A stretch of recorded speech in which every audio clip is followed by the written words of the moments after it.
Thank you, Lord. Hallelujah. New Creation Church, good morning. Good morning. I am so happy, joyful today. Is everyone happy and joyful today? Say to one another, are you happy today? Right? Say to your neighbor there, welcome here to New Creation Church. Yes. Woo! If I can just multiply myself, I will have every one of you here because I'm so happy. It's like Jesus, the Jesus in me, is so happy to see you all. Like I just want to hug everyone because it's like the shepherd finding the lost sheep. That joy of leaving the 99 and finding the one sheep. Wow. And also after being resurrected. Wow. This is Resurrection Sunday, by the way. So hallelujah. Let's give our hands to Jesus Christ once more. Woo! Woo! He is risen. He is risen. This is one of the most, supposedly and rightfully the most joyous celebration we will celebrate. This is even more joyful than Christmas. Amen? Yes. Because Christmas, Jesus was born in a barn. In a manger. Christmas. But resurrection, Jesus came out of the tomb with a glorious body. And with after all the passion of the cross, like it's like you're finished cleaning the whole house, and you just took a bath and you feel so relaxed. Even the angels that showed up angels never sit down. Angels never sit down. But when the angels showed themselves to Mary Magdalene, they were sitting down. Even they were chilling. Even they were relaxed because it is finished, Jesus said at the cross. Wow! So, our message for today, I'm so excited for this message for today, is about from depression to joy. Look at that. Look at the illustration. From depression. Can you read that? It's two. Oh, diba?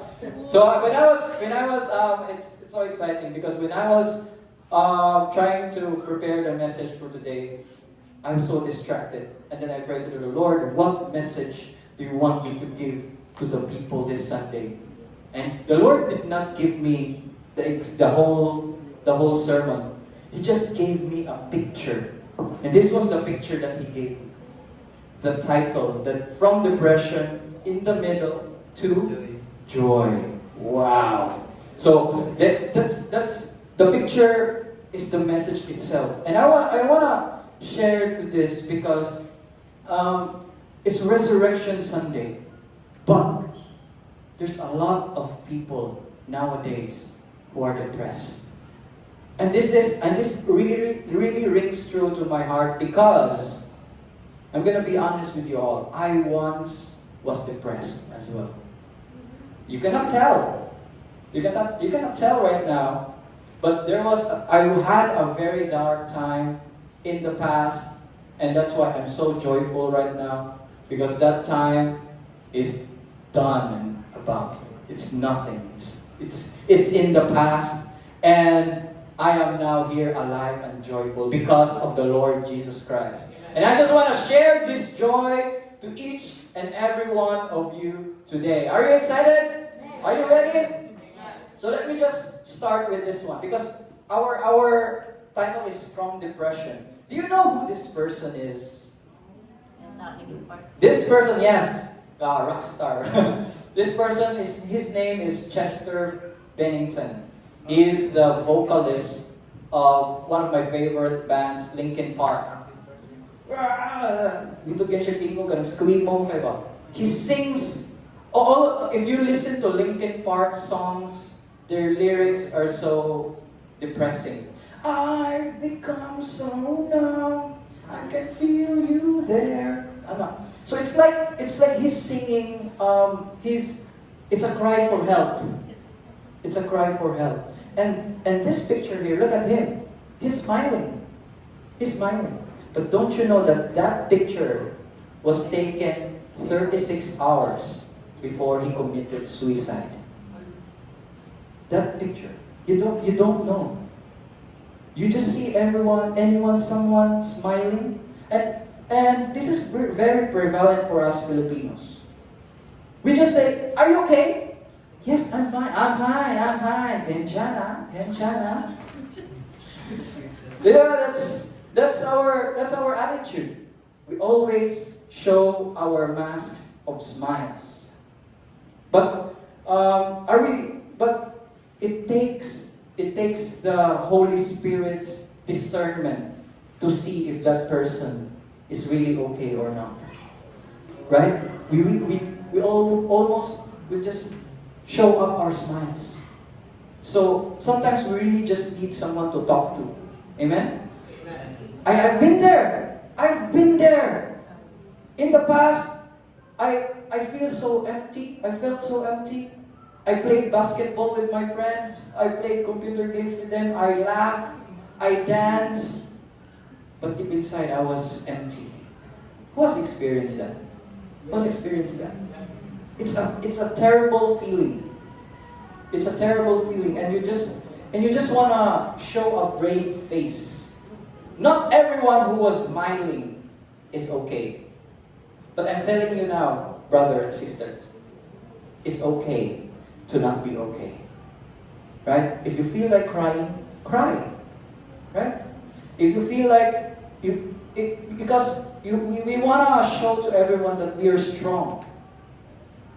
We wanna overcome everything by our strength. But God is telling you, you can by yourself. Right? So this is Chester. And let me introduce to you, who's this? This is the Apostle Paul. The Apostle of Grace. Apostle Paul, in this picture, in this depiction of the picture, he was in prison in Caesarea Philippi. This is the prison where he wrote the letter to the Philippians. This, if you read the whole letter to the Philippians, it is one of the most joyful letters that Paul wrote. In different letters, in Galatians, so many, like you would see like a Paul who's really passionate in Corinthians, but in Philippians, there's a lot of rejoicing in that letter. But don't you know that when he wrote that letter, he was in prison. He was in one of the most depressing places a man could be in. You are an evangelist. You are an apostle. Yet you are in prison. How can you share the word of God? It's like he's like a bird whose wings were tied. He could not fly. Like imagine you were a guitarist. If you're a guitarist and then your fingers are like nabuthan o pabuto, or maybe if you're a singer but napagaw ka. Like if your job requires you to do this but you can't. How depressing could that be? Right? Like if the only thing that you're good at and you cannot even do it, that's gonna be depressing. But not to Paul, Apostle Paul, the Apostle of Grace, who's very passionate in sharing the gospel. He was in prison and yet he wrote Philippians. And this is what he said: "Rejoice in the Lord always." I will say it again: rejoice. What did Paul have that Chester didn't have? Chester smiled. I'm not against. bless his heart, bless his soul, Chester smiled. And not just Chester, everyone has this, but there's an emptiness inside. Meanwhile, Apostle Paul, he's depressing outside, but there's a joy in him that no one can take. Amen? This is Apostle Paul. This is depression to joy. And the message today is what bridges us from the place of depression to the place of joy. Depression is you're happy outside but empty inside. You could be meaningful outside but empty inside. Joy is you could be in a traffic jam. You could be in the most depressing workstation. You could be in a graveyard shift that you cannot sleep well, and yet you're still happy. You're still joyful. It's not determined by your circumstance. That is joy. Say to your neighbor, say, joy. Joy in your heart. Hindi ka nang magbugasan ng plato. That is joy. Tang-tang yun ang mga cellphone.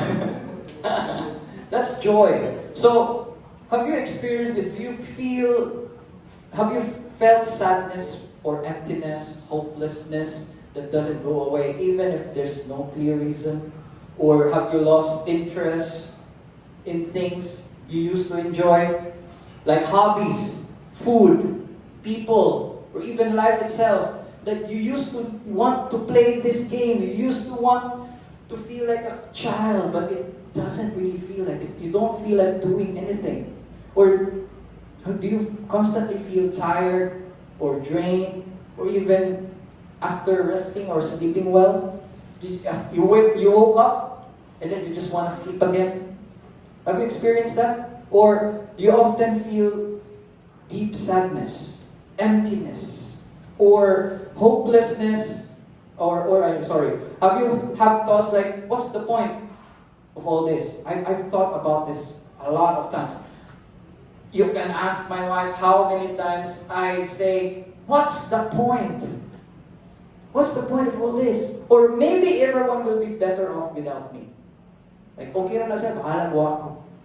That's it. Have you experienced that? Or have you ever wished you could disappear or thought about ending your life, even briefly?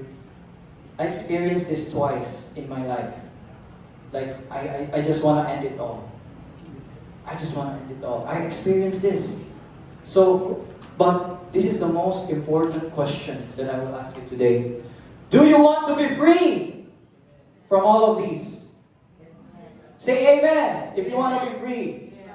I want to be free, and I am already free, and I just want to share the freedom that I'm feeling right now to all of you. And the answer to that is the revelation of Jesus' resurrection is the secret to be free from depression. Look at that. It's in the middle. The revelation of the resurrection, the cross, and the empty grave. That is the bridge that will bring you from depression to joy. Right? At first you were just pretending to be happy.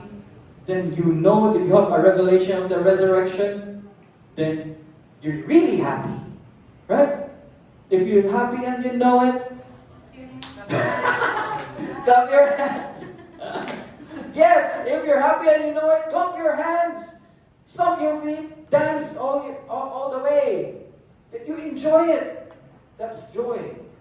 So, in Romans chapter 6 verse 4, we were therefore buried with him through baptism into death, in order that just as Christ was raised from the dead through the glory of the Father, we too may live a new life.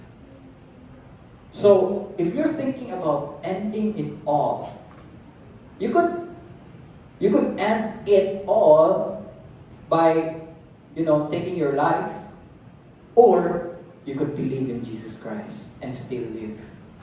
You died. If you believe in Jesus Christ, of His finished work, you actually already died with Him at the cross.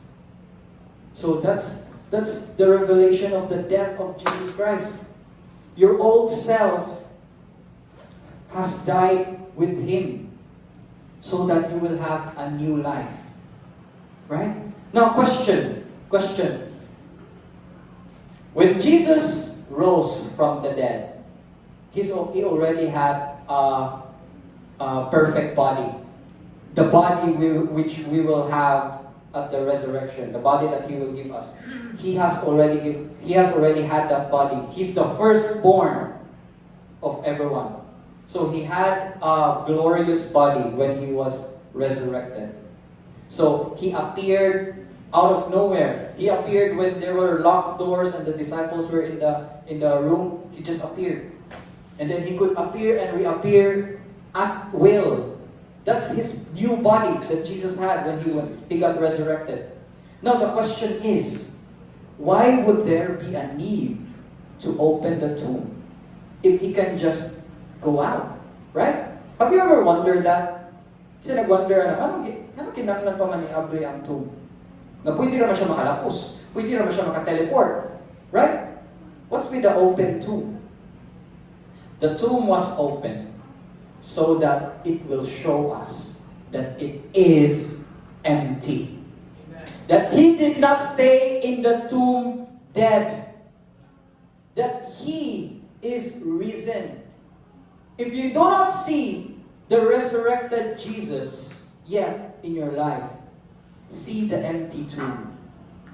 See that there is no dead person in there. Right? So that's the purpose of why the tomb was open. So there's a song of I forgot the lyrics. Anyway, let's just move on. Kana your old life ends at the cross. Say, my old life ended at the cross. And Jesus said, it is finished. That's it. Your old life is there. It's not you anymore. When you believe in Jesus, He who had no sin became sin, so that you will become the righteousness of God in Him. You are a new creation if you believe in Jesus Christ. You're not a sinner anymore. A sinner sins. It's natural for a sinner to sin. If a sinner sins, it's him.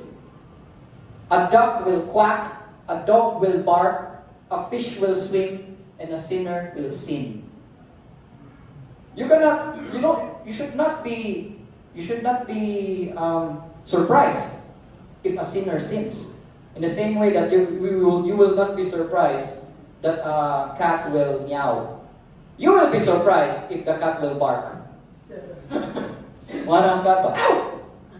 You'll be surprised because that's what they do. Sinners sin. But when you believe in Jesus Christ, you have become a new creation. And you become the righteousness of God in Him. Therefore, it is not natural for you to sin anymore. It is not normal for you to sin anymore. You could sin, but it's not your normal. It's not your default setting. Your default setting when you accept Jesus Christ as your Lord and Savior is just bear fruit of righteousness. It's natural for you to do good. That's it. You're doing good by accident. You're not trying hard to do good. Why? Because His Spirit lives in you, and His Spirit leads you to do good. That's it. So that's your new life. It's not. So when your friends will see you, you used to be palahupo. You used to drink a lot, and then suddenly they see you. Wow, he's so good. He's now faithful to his wife. Wow. Di na lagi ka magbugoy-bugoy. It's not me anymore. It's that person that you were referring to is now dead. That person that you were referring to, what hung on the cross 2,000 years ago. Why? Because Jesus took your sinful nature with Him at the cross. Amen? Amen. So your new life begins. So your old life ends at the cross, and your new life begins by His resurrection. You were forgiven at the cross. Forgiven because all your punishments that are supposed to be yours are already punished in the body of Jesus. But He did not end there. He did not stop there. It's like in the commercial, but wait, there's more. But wait, there's more. You were saved by His resurrection. Jesus did not stay dead. He rose up from the dead to give us His resurrection life. Without resurrection, we would just be forgiven, dead men. You're forgiven, but you're still dead. Jesus did not just stop with us being forgiven. He wants us to have a new life. He wants His life to be dwelling in us. And that's why when we partake of the communion in the blood, the blood of the new covenant, what is in the blood? Life is in the blood. When we take the blood in the communion, Jesus' life flows in us already. Amen. It's not you that God the Father sees anymore. It's not you He sees. He sees Jesus when He sees the blood. In the Passover, the angel of death passed over the houses with the blood in their doorposts because he looks at the blood. Now, in the verse that Pastor D.A. showed earlier, your sins and iniquities I will remember no more, because it's the blood of Jesus that covers all your sins. Your sins, you still sin, but your sins are under the blood. Wow. What does that make you feel? You make it feel, you so love me, Lord. You so love me, Lord. So that's why in the new covenant, our motivation or the thing that really makes us move is not obligation or utang na loob per se. In our Filipino values, utang na loob. Binuutan ng tao kay giluwas na ko yata. That's the mindset of most of us. Magbinuutan na tayo kay giluwas na ko yata. No. But rather, thank you, Lord, for saving me, for giving me new life. And by accident, if you just saturate yourself with how much God loves you, you just do good by accident. Jesus said, when you give, do not let your left hand know what your right hand is doing. That means you just give because that's what you do. When you drive a car, do you see your hands communicating to one another? Hey, diri. Uy, primera na. Or when you walk, do you see your hands and feet communicating? Uy, ikaw na yung step ha? No. You just do it naturally or as you are. This is the effect of the new life. Death is the payment. Death is the payment. Resurrection is the proof that payment is paid in full. Diba? If you buy something, diba you want a receipt of that thing that you buy. Otherwise, the security guard will not let you out of the mall. Uy, gipalit dyan mo. Wala kay proof, imo ning gipalit. Nakapagawas na kag kwarta. Pero di ka pagawason sa guard, kaya wala ka nakapakita resibo. The receipt is the proof. And therefore, the death is the payment, and the resurrection is the receipt that the payment is made. If the wages of sin is death, says in Romans 6. But Jesus got resurrected. Therefore, it means that all payments of sins have already been paid by Him. There's a trending video that I had in TikTok. I posted it. It just got 5,000 views. It's from one of my sermons before. It's about the most powerful words that Jesus ever spoke. The most powerful words. Jesus spoke a lot of words in His life. But there are three most powerful words. It is finished. In Greek, it is tetelestai. It has three meanings. It has three meanings. If you just go to that time, tetelestai means in finance, debt fully paid. So, i-translate sa Bisaya, impas na ka. Tetelestai. In law, it means sentence fully served. Tanat sentensya nimo. Life sentence, death sentence, it's fully served. Laya ka na, pre. That's the other meaning of tetelestai. It's used in judicial. Sentence fully served. And the other, last meaning of tetelestai. In military, it means battle fully won. So, three most powerful words, tetelestai. It is finished. So your spiritual battles is already won by Jesus at the cross. All your sins are already paid by Jesus at the cross. And all your debts, all your sentence is already met by Jesus at the cross. Amen. Amen. So it's fully paid. And the resurrection is the receipt of that full payment. Wow. Wow. So, if Christ, in 1 Corinthians chapter 15, verse 14, if Christ has not been raised, then our preaching is in vain, and your faith is also in vain. And if Christ has not been raised, our preaching is worthless, and so is your faith. I will not be standing here if Christ has not been raised. I would have been, yes, Lord, thank you for forgiving me. But I still stay depressed in the past. But His resurrection life flowed through me. Do you want to have that resurrection life today? Amen? Amen? Amen. So, Jesus is the only teacher in all of religions that until now is still alive.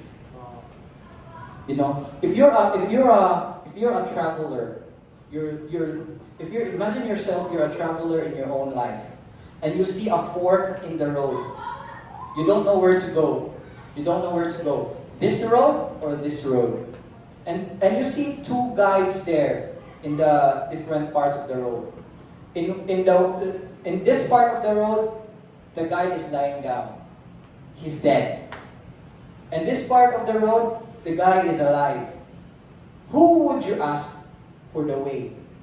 The dead person or the living person? The living person. And because He lives, I can face tomorrow. I can face the path that He has laid for me. That's why we're here. Because Jesus Christ is alive forevermore. Amen? Amen. So He's here, He's alive. His Spirit is with us. Amen. So before today, yesterday, it's Saturday, the Black Saturday. No one preached about Black Saturday, right? But every one of us has experienced a Black Saturday in our lives. So what happened in Black Saturday? The disciples were totally depressed, fearful, and confused after the death of Jesus. They were confused, they were depressed. Like, oh, this is supposed to be the King of Israel that we're waiting for. But this King, our Messiah, died the most horrible death possible. Like, we were expecting Him to be crowned. We were expecting Him to to set us free from the rule of Rome. Like, it's like you're expecting like a president to set your country from poverty. But then he got crucified. So it's very depressing. You spent your 3 years following this person, experiencing his miracles, and yet he died. The most gruesome death. A death worthy of a criminal. That's so depressing. And then they were fearful because even Peter, you know him, right? Peter denied Jesus 3 times. That's how fearful they are, because if you know this person, maamong niya ka, papyait mas dahil, maapil ka. Lansa mo na siya, kaila na siya. So, you're depressed, you're fearful, you're hiding in that day. You don't know what's going to happen. You don't even know the scriptures. Jesus was with them for 3 years and they did not believe. Jesus has told them many times, the Son of Man will be crucified and He will rise again after 3 days. He has already said to the Pharisees, destroy this temple, and after 3 days I will build it up again. He had so many warnings, so many kanang prophecy na about what's gonna happen, and they did not believe. They were in shock. Like, what's happened? Nobody knows. John did not know. Even the one closest to this, Mary Magdalene, did not know. Nobody knows. They were all depressed. But when He appeared to them, wow! After the resurrection, they become bold, fearless, empowered, and transformed. Just by seeing Jesus. Just by seeing Jesus. Wow. Look, there are 3 F's. 3 F's that Jesus erased when He got resurrected. Remember these 3 F's. Number 1, fearfulness. Number 2, faithlessness. Number 3, fruitlessness. Remember this. Fearfulness, faithlessness, fruitlessness. How did He do it? Fearfulness. When Jesus was resurrected, all the disciples were hankered, or they were in the upper room. They locked the room for fear of the Jews. They locked their room. They were gathering. They were fearful. You know, do you know that fear is a sin? Do you know that fear is a sin? And you read the Bible. When God appears to man, or an angel appears to man, what does God or angel says to man?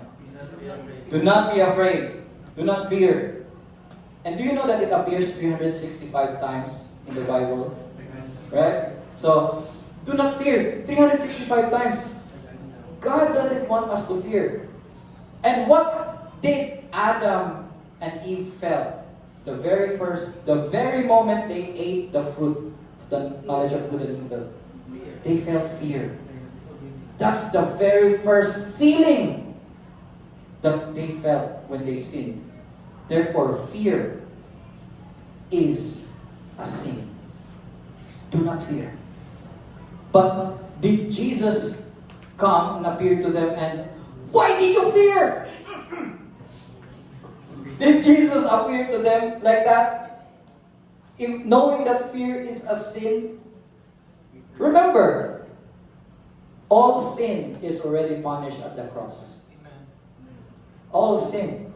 And how would Jesus, the reason Jesus, who took away all your sins, would say to you when you fear?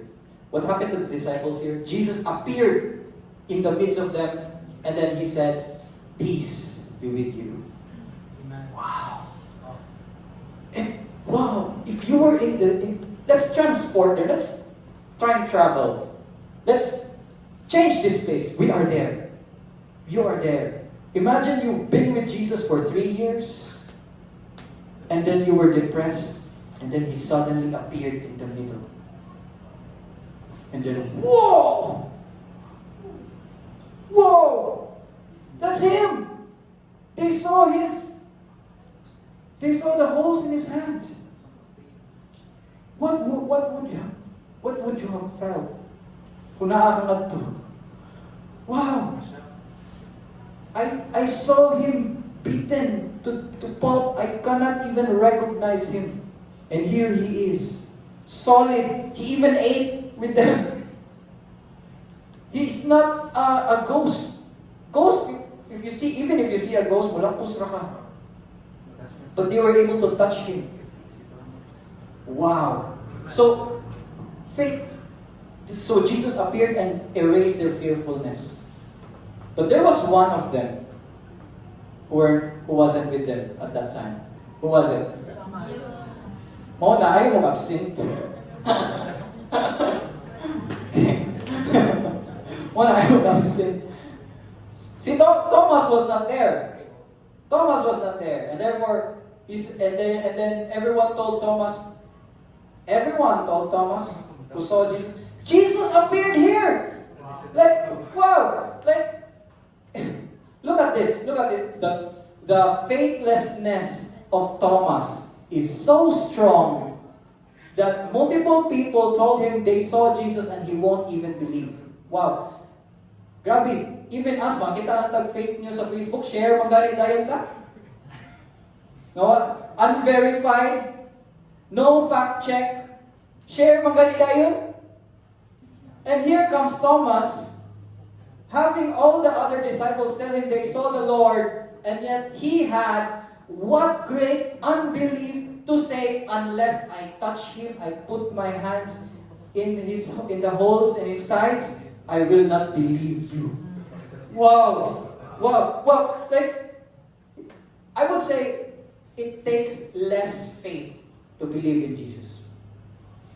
It takes less faith to believe in Jesus. And Jesus, just have a faith of a mustard seed to believe. Because He will show you all the reason, all the signs, all the goodness for you to believe in Him. It takes less faith to believe in Him. It takes greater faith to not believe in Him. It takes greater faith. It takes greater faith to be an atheist. It takes greater faith to not believe in Jesus. With all the evidence showing that He is alive, with all the evidence showing that He is real, all the goodness that He has done in your life, it takes a lot of faith to not believe in Him. That's it. It takes a lot of faith for Thomas to doubt Jesus. But then, faithlessness is also a sin. It says there in Romans, anything that is not of faith is sin. But did Jesus punish Thomas? No. If you're faithless, He remains faithful because He cannot deny Himself. The next Sunday, Thomas was there with them, and Jesus showed again, peace be with you. And then what He did for Thomas, wow. Thomas, you doubt me? Come here. Touch me. What did Thomas say? My Lord and my God. Wow. Even if you're faithless, Jesus will meet you where you are. Amen. If you lack faith, Jesus will meet you where you are. He just needs this much faith. He loves you so much.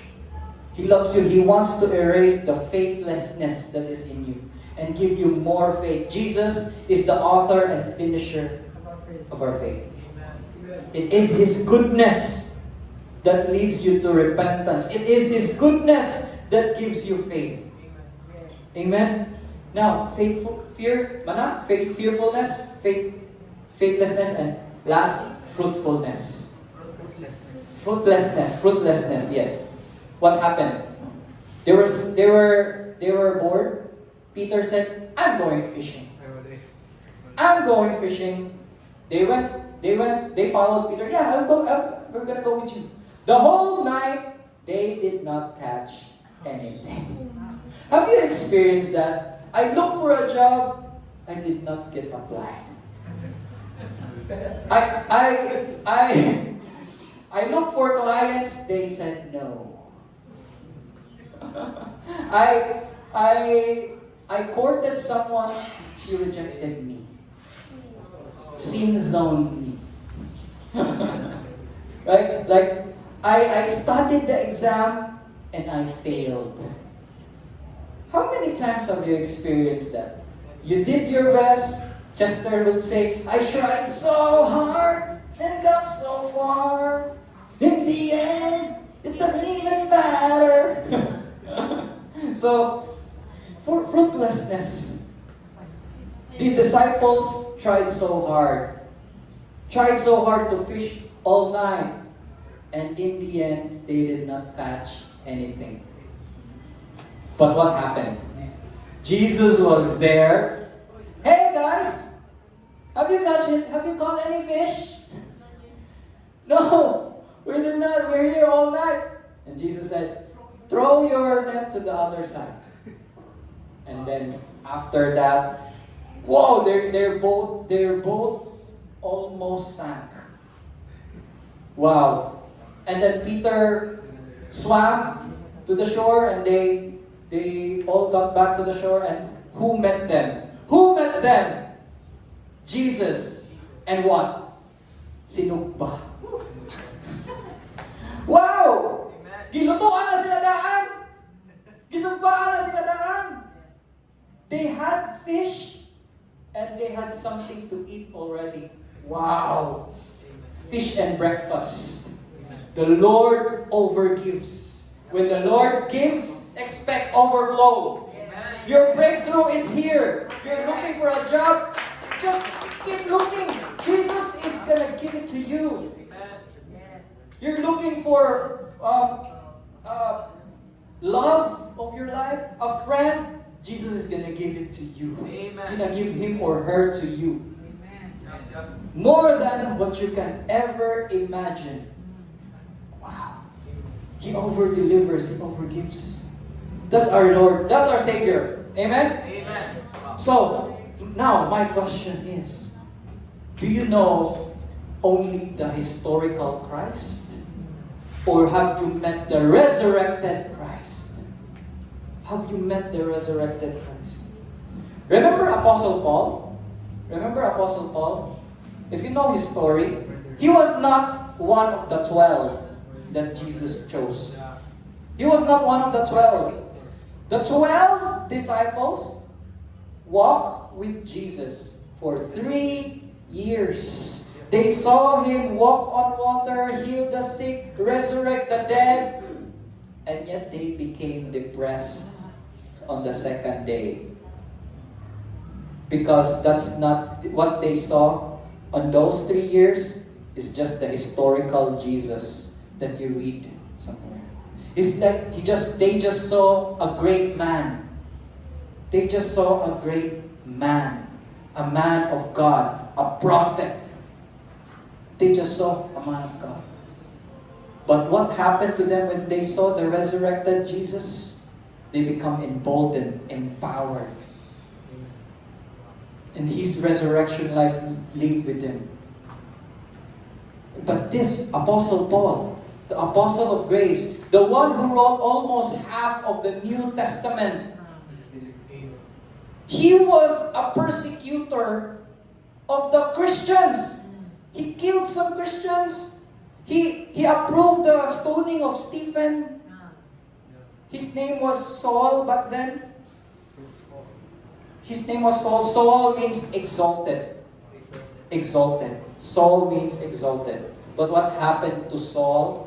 On the way to Damascus, he was riding a horse, and Jesus, the resurrected Jesus, showed himself to him. Saul, Saul. Saul said, "Yes, Lord." Lord, who are you, Lord? I'm Jesus, whom you are persecuting. Wow. How am I persecuting you? Jesus did not say, my church you're persecuting. Jesus said, you're persecuting me. Because when Paul was persecuting the Christians, he's persecuting the body of Christ in this world. So that's it. And Paul fell on his horse. That's why there's an idiomatic expression in English. He fell on his high horse. That's actually coming from that instance. Kaya in English, you fell on your high horse means you were humble. You were humble. And from that day on, when Saul accepted Jesus, Saul became blind. Saul became blind, and he met Ananias. Ananias had doubts. This was the one who persecuted us. Why would you send me to him, Lord? But the Lord said, Saul will come and you will pray for him, and his eyes will be open. So Ananias prayed to Paul, over Paul, and Paul's eyesight came back. His cataract, I think, more cataract, like scales fell from his eyes, and he saw again. And the first person that Paul saw was Ananias. Do you know what's the meaning of the name Ananias? Grace of God. Wow. The first person that Saul saw was the grace of God. Wow! That's why he became the apostle of grace. All the revelation about grace, Paul wrote. And you know, his name was Saul. And now it's Paul. You know what Paul means? The least. From being the exalted to being the least. Paul said, I am the least of the apostles because I have committed the atrocious crimes against the church. But he said, if God was able to save me, the worst of sinners, He can save you. Amen. You think your sin is so great? Look at Paul. Look at Paul. Only when you see the resurrected Jesus. Like, I will not demand, repent! I'm always gonna preach the goodness of God. That's what the pulpit is for. We preach the goodness of God. Because it is the goodness of God that leads you to repentance. It is the goodness of God that humbled Peter. When Jesus told Peter to fish, Peter said, away from me, Lord, I'm a sinful man. It is the goodness of Jesus that made Peter repent. It is the goodness of the resurrected Jesus that changed the heart of Paul. Yes. And right now, brother and sister, it is the goodness of Jesus that I'm going to preach to you. I'm preaching to you today. That's going to change your heart if you just let Him. Amen. Amen. Amen. So this is the power of the resurrection. This is the Apostle Paul writing to the Corinthians. He said, we are hard pressed on every side, but not crushed, perplexed, but not in despair, persecuted, but not abandoned, struck down, but not destroyed. It's like a song, right? Yes, Lord, yes, Lord, yes, yes, Lord. Diba? So, he was actually recalling the story here when they were in a shipwreck. So, Apostle Paul, this is the Apostle Paul we're talking about, the Apostle of Grace. He had difficulties, he had challenges, he had trials, he was pressed on every side, but he was not crushed. You will be pressed on every side, but you will not be crushed. You will be perplexed, but not in despair. You will wonder, what's happening? What's happening with my life, Lord? But you will be calm and at peace. Persecuted? Many people will persecute you because of your faith, but you will not feel abandoned because Jesus will be with you. Amen. You will be struck down, but you will not be destroyed. Amen. Imagine yourself being a balloon. You know, a balloon? And you put the balloon, you submerge the balloon underwater. Underwater? Yes! You're submerging the balloon underwater. It will not, if you let go of that balloon, what will happen to the balloon? That's us. The world may put us down, Your fake friends may put you down. Your boss, your unbelieving friends, or the circumstances may put you down. May your persecutors put you down. They will put you down, but you won't stay down. Because when they let go by the power of God, you will rise up again. Down is not your state. Amen. When you accept Jesus. Yes. It's always gonna be up. Amen. When you sin, we fall down. When we sin, we fall down. It doesn't mean that you accept Jesus, you will never sin. But rather, when you accept Jesus, you sin less and less and less. Yes. Yes. Yes. When you sin, you do not stay down. When you sin, you fall, you do not stay down on the ground and crawl. You're not a snake. Only the snake will crawl on the ground. You, child of God, are to walk. You have feet. Amen. You stand up when you fall. This is grace. This is the new covenant. Yeah. When we fall, we get back up Yep. again by the power, by the grace of God. Amen. Amen. So, this is the promise of Jesus when you believe in Him. In Ephesians chapter 1 verse 13, and you also were included in Christ when you heard the message of truth, which right now I am preaching. The gospel of your salvation. When you believed, is there anything else required here? Just believe. You were marked with Him with a seal, the promised Holy Spirit. Amen. Amen. The wholeness, the fullness of the Holy Spirit when you accept Jesus Christ as your Lord and Savior. He dwells in you. Yes. The same Holy Spirit that dwells in the temple, He dwells in you. Amen. Your body, therefore, is not your own anymore. Your body is the temple of the Holy Spirit. Is the temple of the Holy Spirit. If you see some churches right now, they design it, they build it. That's what they do with the church. You also do that to your body. Your body is a temple, the Holy Spirit. Yes. Even when, by the way, I'm just gonna add this one. Even sa Corinthians, they were doing prostitution and everything. Paul rebuked them by saying, don't you know that your body is the temple of the Holy Spirit?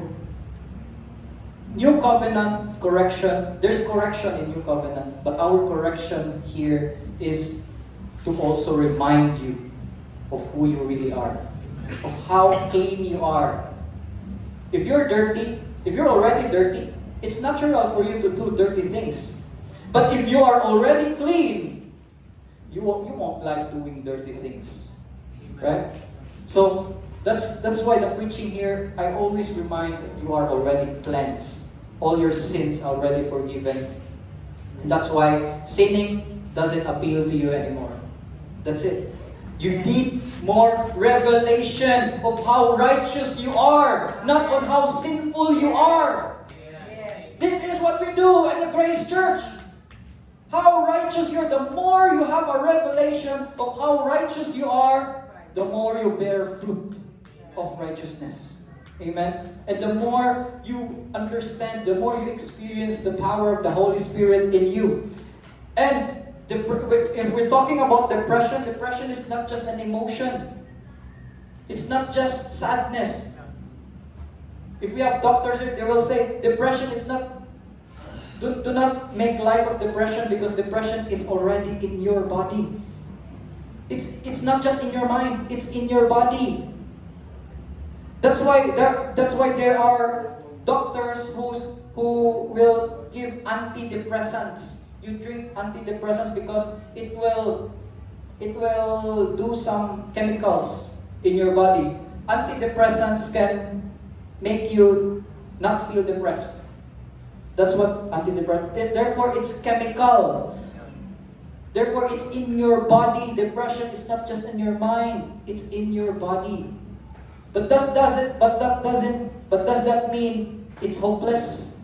Just because it's in your body, doesn't mean it's hopeless. No!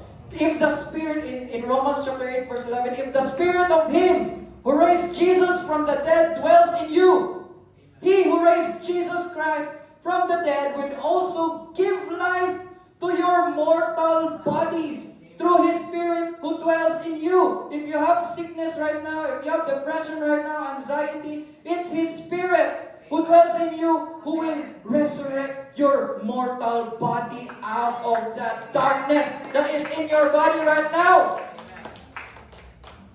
How do you get the Holy Spirit? Just believe. Amen. Just believe in Jesus Christ. Accept Him as your Lord and Savior, Amen. and His Spirit dwells in you. You're gonna be marked by His Spirit.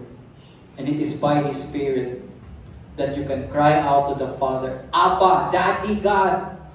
Daddy God. Not just a God na you go to church and serve, but a real Daddy. A real Papa. Abba, Father. How do you call your earthly father with the sweetest way? Is it Daddy, Papa, or Father? Call God that.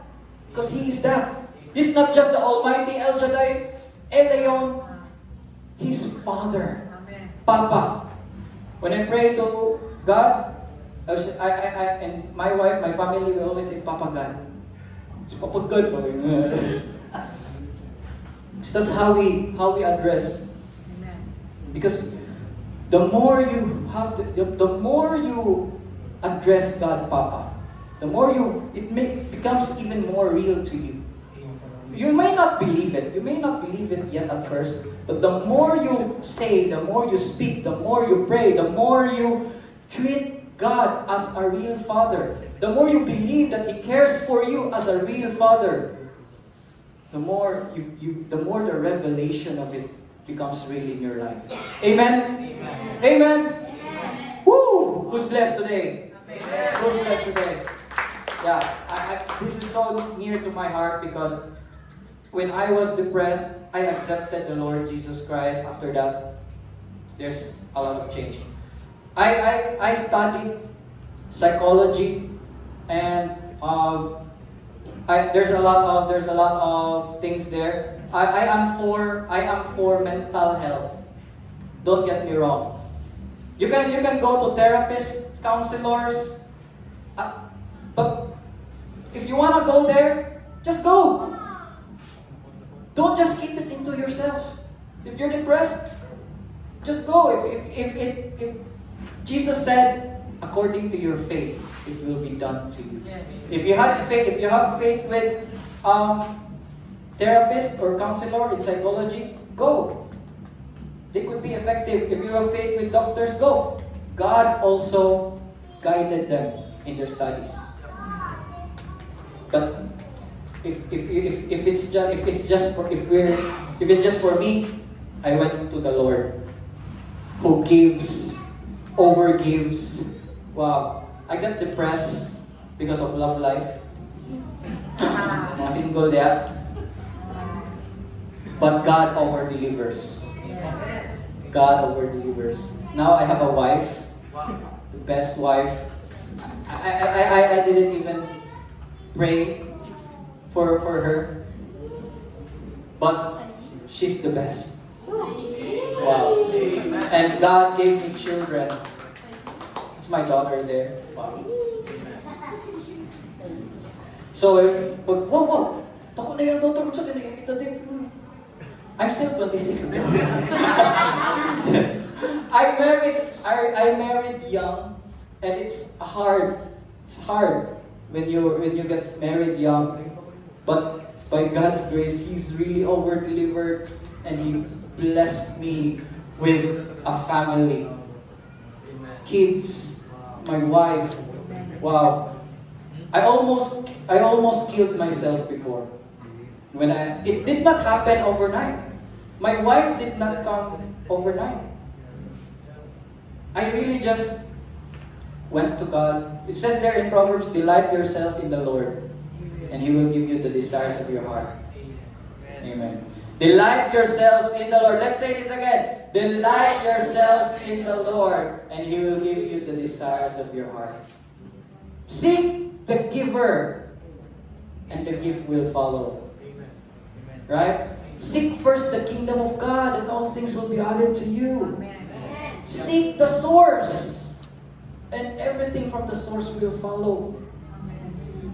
Since you are here, you made one of the best decisions that you will make in your life. You could have been outside, but you sought the Lord today. And I pray that the Lord will shower you with goodness and mercy as you go out here. Amen.